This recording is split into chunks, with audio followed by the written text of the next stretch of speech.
right. Buckle up for a deep dive. A deep dive into a world that's both familiar and unsettling. We're going with a single source today. It's a YouTube video transcript. The title is Disturbing New House True Horror Story. And I know what you might be thinking. YouTube horror stories, really. But trust me on this one. There's something about this one. A rawness, a vulnerability in the narration that really got to me. You know, it is interesting how this story, how it plays on our anxieties, like very real anxieties about, just finding a place to live.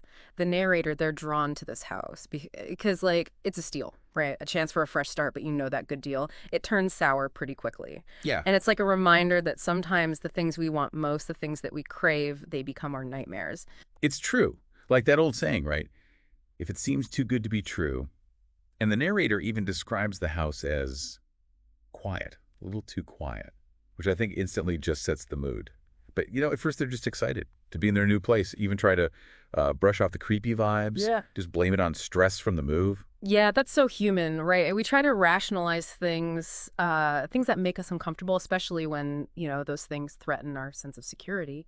It's just easier to dismiss those warning signs than to face the possibility that something is, like, really wrong. Yeah, for sure. Huh. And speaking of warning signs, let's talk about Milo. Okay. So Milo is the narrator's dog, a German Shepherd Rottweiler mix. Okay. And Milo seems to, immediately pick up on the house's energy. Yeah. Right from the get-go. Yeah. Described as being on edge, always watching the hallway, hackles raised. Yeah.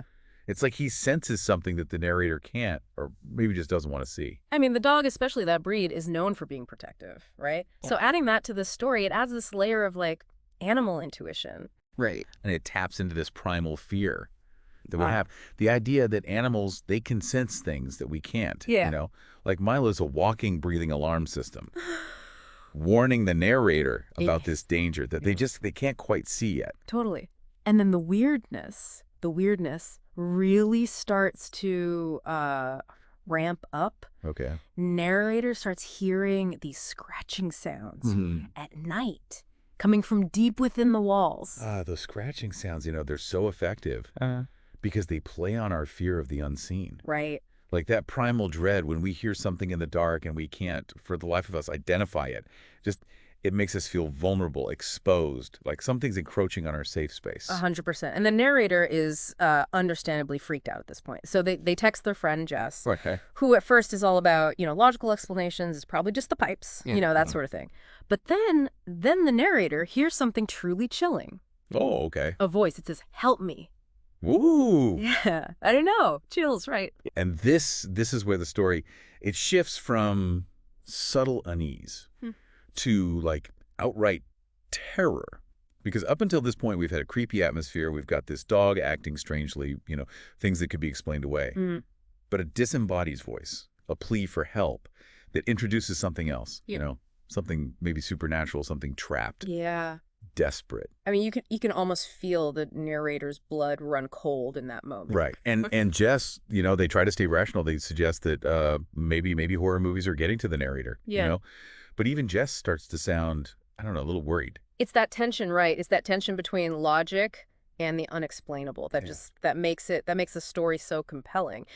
Jess represents that skeptical side of us, the part that wants to believe, there's a rational explanation Right. for everything. But as the narrator describes their experience, that skepticism starts to crumble. It does. And from there, things they get creepier. The narrator describes the house as feeling oppressive, almost like it's watching them. Oh, wow. Yeah, they say the darkness feels heavy. And they start seeing these shadowy figures just flitting at the edges of their vision. That idea of the house watching, it's unsettling because it takes something inanimate, a structure, a building, and it gives it consciousness, malevolent intent. Right. It's suggesting that the house itself, it's an active participant in this horror. It's not just a setting. It's becoming a character. Right? Yes. And not a friendly one. Not at all. And then comes this terrifying encounter in the narrator's bedroom. The whispering starts again, closer this time, more insistent. The room gets freezing cold. And the narrator, they feel these invisible hands trying to drag them out of bed. Oh, God. That scene is so effective because, well, it taps into our most primal fears, right? Yeah. The fear of being touched by something we can't see, the violation of our space, just feeling helpless. in our own beds. Absolutely. Yeah. And just when you think it can't get any worse, a figure appears in the darkness. The narrator calls her Clara. Clara. Yeah, and she's described as pale, twisted, with this grotesque smile and these empty black eyes. So the appearance of Clara, she's a turning point. Because up until now, we've had unsettling events, but there's no clear, like, antagonist. And Clara, with that grotesque appearance, she fills that role. She becomes the embodiment of the house's malevolence. Right. And her words are chilling. She tells the narrator, "You shouldn't have come here. Now you're mine." It's a declaration of ownership, a threat like sends shivers down your spine, you know? It suggests that the house, and maybe even Clara herself, that they have a history of claiming victims, trapping those who dare to enter. And it makes you wonder, you know, who else has fallen prey to this entity? What's waiting for the narrator? Right. And then things get even weirder. So the narrator wakes up, they're on the floor, the room feels warped, distorted, like reality itself is bending around them. They go to the bathroom, look in the mirror, expecting to see their reflection. But instead, Clara, Oh, no. standing behind them. That mirror scene, oh my God, that's like pure psychological horror. Yeah. Mirrors are supposed to reflect us, our image, our sense of self, but in this case, it's reflecting something else, something otherworldly. It makes the narrator, and by extension us, it makes us question what's real, what's safe, and what's lurking just beyond our perception. It's messing with their mind. Yeah. Right? Yeah. And just when the narrator thinks things can't get any weirder, they feel this overwhelming urge to go down to the basement. The basement, oh, of course, the basement. Yeah. Classic horror setting. Totally. It represents like the hidden depths, you know, the subconscious, the things that we bury, the things we try to ignore.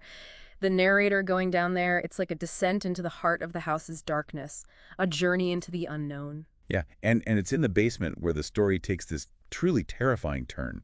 The narrator finds this small hatch in the floor, it's almost hidden, leads to this narrow tunnel. They know, logically, that they shouldn't open it. Right. But something compels them, this need to explore. That feeling of compulsion, of being drawn to danger even when you know better. It speaks to the seductive power of the unknown. Like, the house itself is whispering to the narrator, promising secrets and threatening consequences all at the same time. Yeah, like a moth to a flame, Wow. right. They can't resist the pull, Yeah. even though they know it might burn them. So Yeah. armed with their phone for light, the narrator starts crawling through the tunnel.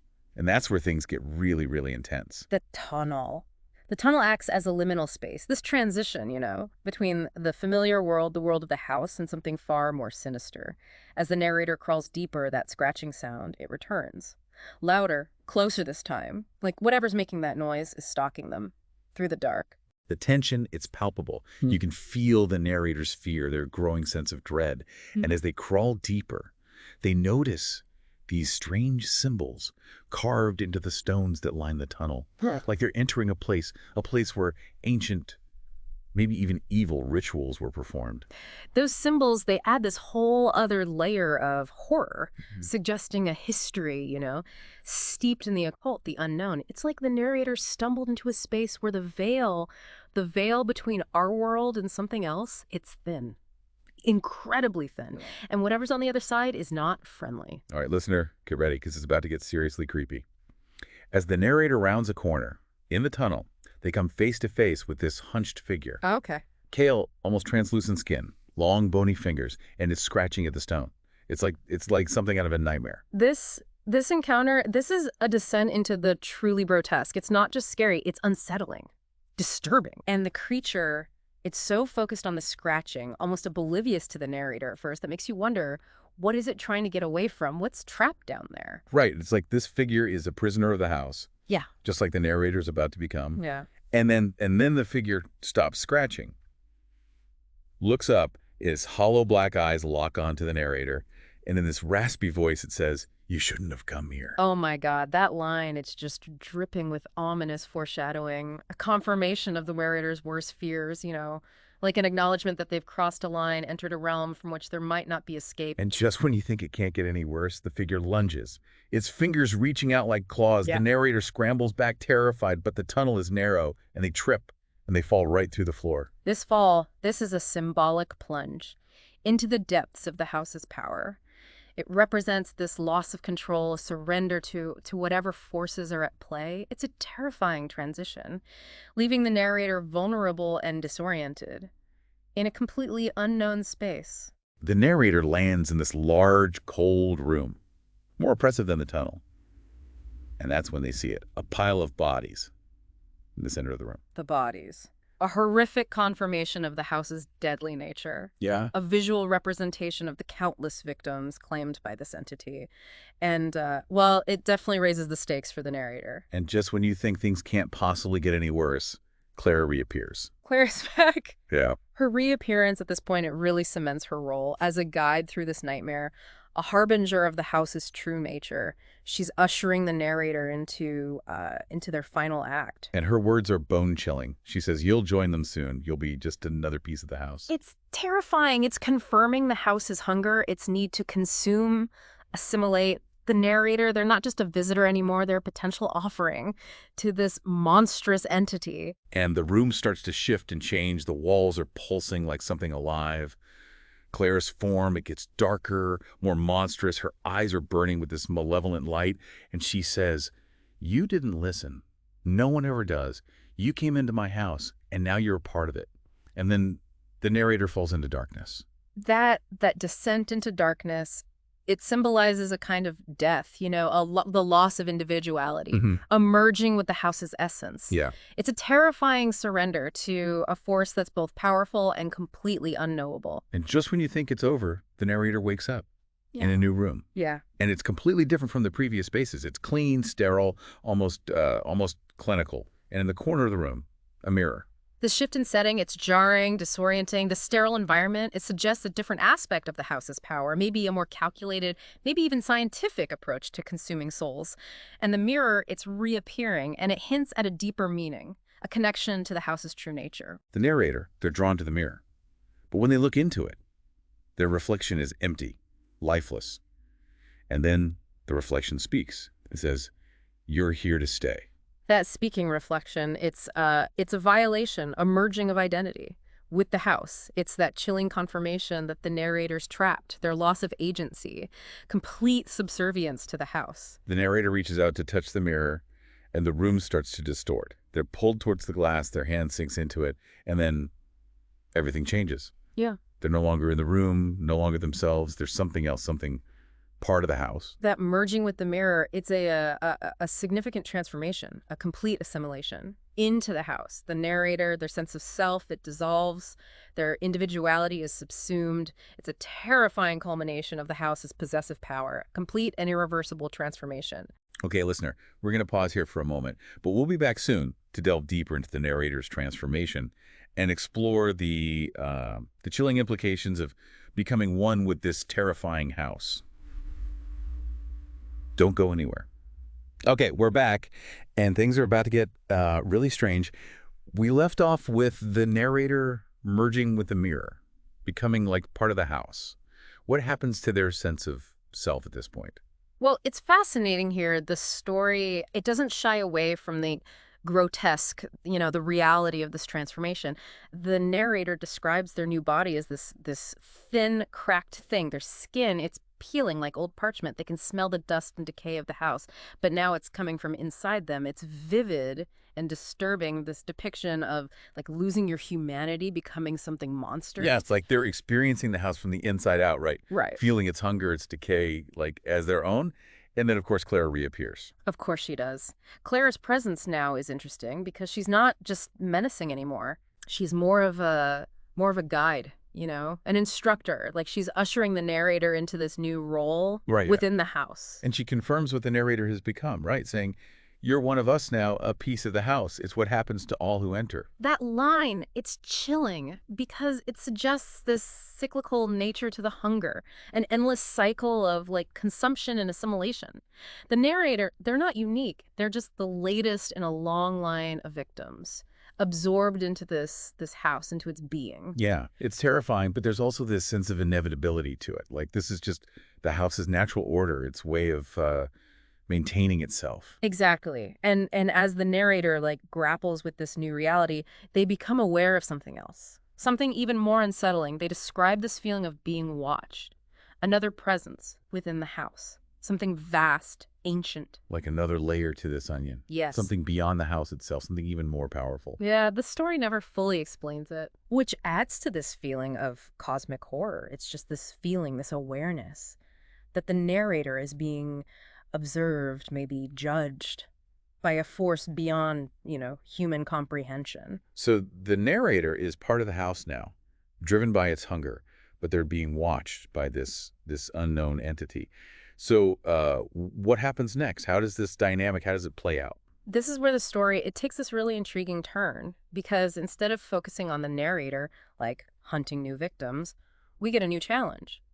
A rebellion is brewing within the house. Wait, what? Yeah. The house is turning on itself. Yeah, it seems that the assimilated souls, the ones who became part of the house, they haven't completely lost themselves, their individuality, that will to resist, and they're fighting back against the house's control, disrupting its energy, creating chaos in the structure. So there's hope. Even in this terrifying situation, there's this possibility of, like, fighting back, reclaiming some kind of freedom. That's the question that drives the rest of the story. And it's not an easy answer. This rebellion, they face incredible odds. They're up against the full force of the house, its hunger, its power to control, to manipulate. So it's David and Goliath, with the souls of the consumed battling this monstrous entity that absorbed them. Exactly. And the narrator, they're caught in the middle of this conflict, right? Torn between loyalty to the house, to the power it offers, and the possibility of redemption, joining the fight for freedom. Yeah, it's a moral dilemma on a cosmic scale. Yeah. I mean, the narrator is struggling with their newfound nature. They're a predator, but they also have this chance to reclaim their humanity, to fight for something, I don't know, something bigger. Yeah, and this internal struggle it's made even more complex with Clara around, because she represents the house's will. She's urging the narrator to squash the rebellion, to embrace their role As a consumer all of souls. But remember, Clara's motives, they've always been a bit murky. Is she truly loyal to the house, or is there something else going on? Is she manipulating the narrator for her own ends? That's the question. That hangs over the entire story. Yeah. And we never get a clear answer, which adds to the unease and uncertainty. So we've got a rebellion brewing, a cosmic observer watching, a morally conflicted narrator, and this wild card, Clara. I mean, the tension is building. What happens next? So the story takes us deeper into the conflict. We see the physical and psychological battles that are raging within the house. The rebellion, they're disrupting the energy flow, creating chaos and instability. And the house, it's sensing this threat to its existence, so it fights back with all its power. And the narrator, they're caught in the crossfire. They have to face the consequences of their choices. Like a cosmic war, Yeah. waged within the walls of this house. But it's not just about, like, physical power. Right. There's something deeper, more philosophical. Exactly. The rebellion, it represents the human spirit, that will to resist, to fight for freedom. Even when the odds are stacked against you, it's a testament to our hope, our refusal to be consumed by darkness. And the house, what does it represent in this cosmic struggle? Well, the house, in a way, it represents entropy, right? That inevitable decay and consumption that's just part of the natural order. It reminds us that everything, eventually it breaks down. That even the most vibrant life force, it'll eventually be consumed. It's a bleak perspective, but there's this strange beauty to it, too. This idea that destruction isn't the end, but a transformation, a necessary part of, the cycle of existence. That's the key. That's the key to understanding this whole thing. It's not just like good versus evil or life versus death. It's about the interconnectedness of it all, the balance between creation and destruction, order and chaos. And the narrator, they're right in the middle of it all, forced to choose a side, to decide, will they embrace the house's power or fight for something beyond survival? And as we'll see in the final part of our deep dive, that choice has profound consequences, not just for the narrator, but for the fate of the house itself, and maybe even the balance of the cosmos. Okay, so you're back,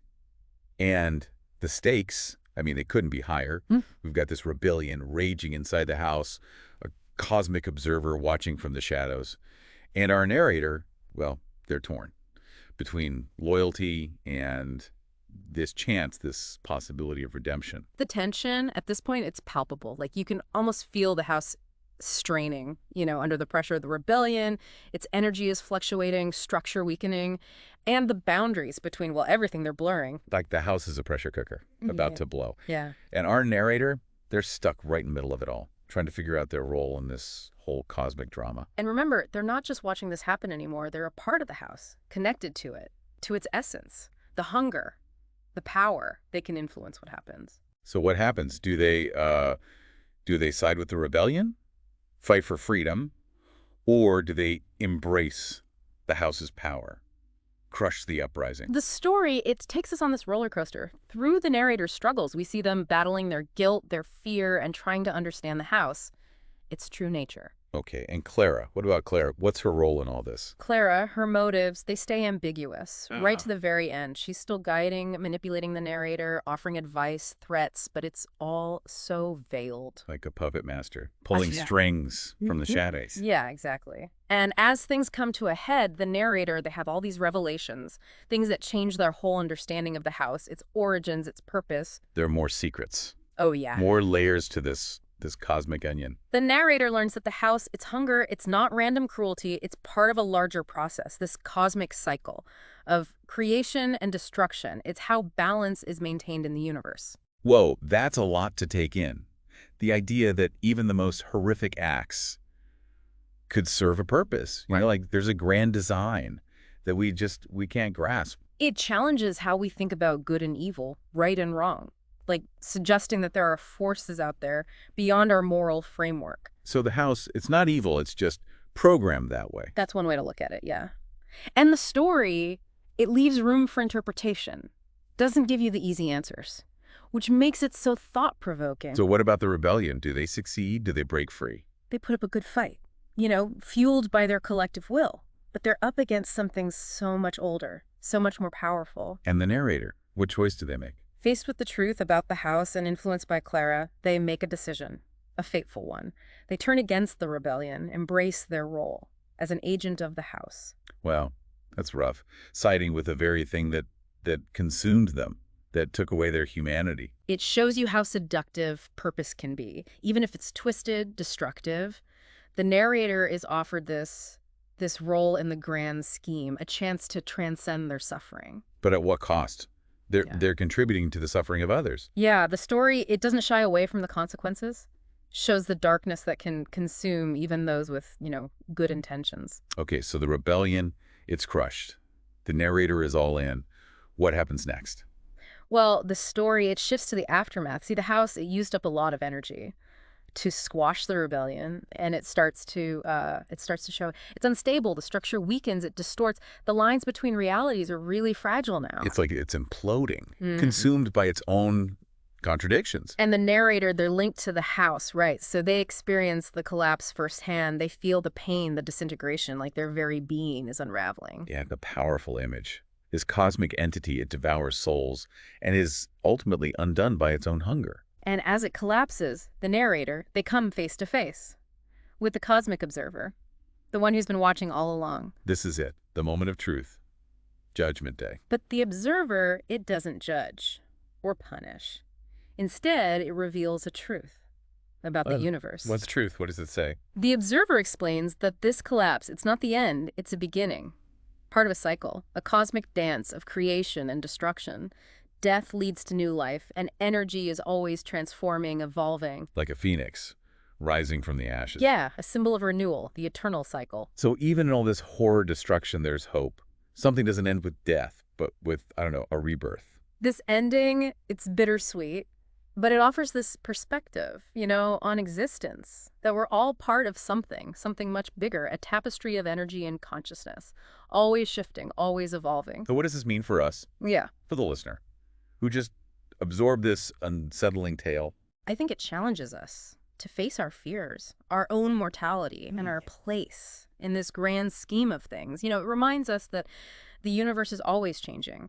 Creation, destruction, they're intertwined. And even the most terrifying things can lead to renewal. It's definitely thought-provoking and unsettling, but kind of beautiful, too. That's the power of good horror. It forces you to confront those uncomfortable truths about ourselves and the universe. So, listener, what do you think? Is this just a spooky story, Or is there something more to it? What resonated with you? What questions did it raise? We want you to share your thoughts, your interpretations, your own reflections on this unsettling story. Because that's what the deep dive is all about.